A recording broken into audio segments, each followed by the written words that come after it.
Yep.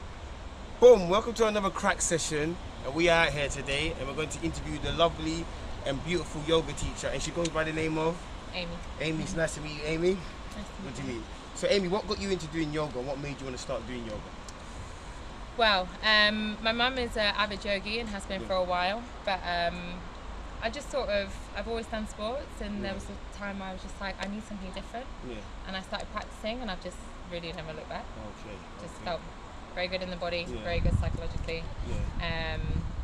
and now it's just turned into my vocation. Vacation. Okay. Yeah. Do you think yoga is a good way to release stress and like mental health type of thing? Or? Big time. It's like it's just a beautiful thing that you can add to a toolbox, building your toolbox of tools that you can support you dealing with life.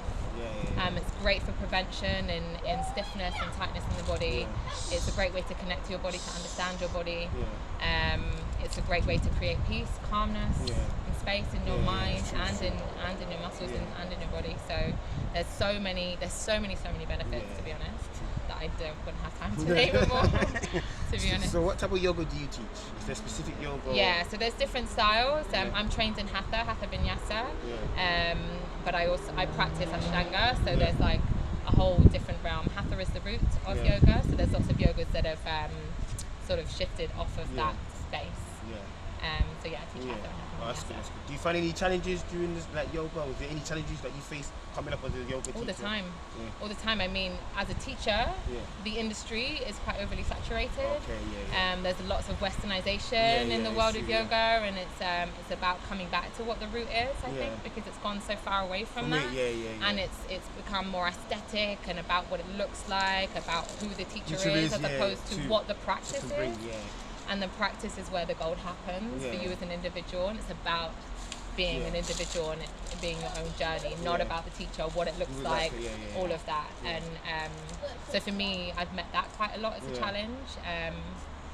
And also, being an overly saturated market, it's just tough. Being self-employed, it's just one of those things. Do So, you have a lot of clients? Or a couple of clients? I do more classes in studios and stuff. Yeah. Personally. So, Amy, what's your goals from now to the end of the year? What do you want to achieve as a yoga teacher? What is your goals? Well, actually, I'm trying to branch out into doing sound bowl therapy, so sort of combining sound bowls. I'm a singer as well, so with the voice, and just add a different modality to healing. So yoga being a class, and then having the sound bowls as relaxation. You know, when we're in that shavasana, and then having the vibration of the bowls, just making it, taking it that level higher. So that's my goal for myself. Okay. Yeah. So, what's one advice you'll give someone who maybe wants to start and become a yoga teacher? What is the one advice would you give them? To become a yoga teacher or to start yoga? So it's both yoga teacher and start. Okay. To start yoga, take your time. It's a process. It's a journey. Do not push yourself. It's about connection with your body. It's not about what it looks like. Okay, so it's about connecting. That would be my advice. Number 2, if you're wanting to become a yoga teacher, there's lots and lots of research out there. There's lots and lots, and you really have to resonate with the teachers that you feel are going to support you in your journey in becoming a teacher.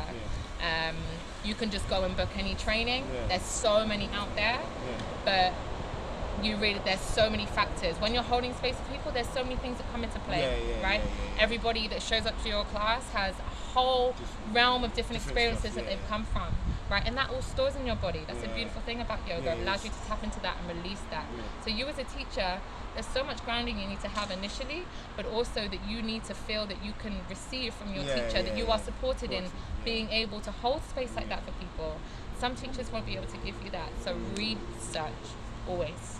And Amy, where can they find you on Instagram? Where can they find Amy's yoga classes? You can find me on Work of Heart Yoga, and you can find my personal one on AI_MEEZ. Boom! And that's Amy. Boom. Make sure you follow her.